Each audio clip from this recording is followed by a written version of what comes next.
أكتر حاجة الست محتاجاها منك هي إنك تسمعها. خليها تفضفض، تطلع اللي في قلبها، كل اللي في قلبها. حسسها إنك مهتم بكلامها وحديثها، وشاركها فيه واديها رأيك.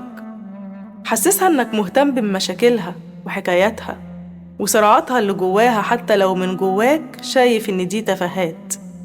اوعى تستصغر معاناتها وكلامها. لو سمعت للست اللي معاك 80% من خلافاتك معاها هتدوب، فاسمع لها كويس جدا. لو سمعت للست اللي معاك انت كده بتمدها بالراحة الداخلية والنفسية، بتخفف من عليها حمل وعصبية وضغط، وصدقني هيعود عليك وعلى بيتك بالراحة والسكينة والهدوء.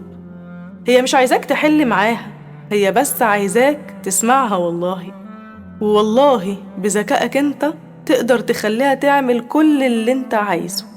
هي لو حست انك سمعت لها هترتاح، وهتلاقيها في الاخر بتعمل اللي يرضيك.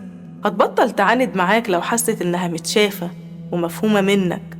ولازم تركز وحاول تفرق كويس جدا بين انك تسمع كلامها وانك تسمع لها، عشان في رجالة كتير مش فاهمة الفرق بين الاتنين وبيختلط عليهم الأمر. فاهم إنه لما يسمع للست اللي معاه ده شيء ممكن يقلل من رجولته، لكن بالعكس ده منتهى الرجولة إنك تحتويها، إنك تخليها ما تحتاجش المخلوق غيرك يفهمها ويسمعها. هتحبك وهتحترمك أكتر، ومش هتقدر تستغنى عنك. هتشوفك بقلبها، وساعتها هتتقبل منك أي حاجة لو حست بس إنك فاهمها ومقدر إحساسها. خلي أسلوبك حلو في النصيحة وفي الكلام. طمنها إنها ست مش وحشة، طمنها إنك شايفها صح وفاهم قصدها، ووجهها للي انت عايزه بذكاء واحتواء، مش عنده وغصبانية. وربنا يهدي الحال.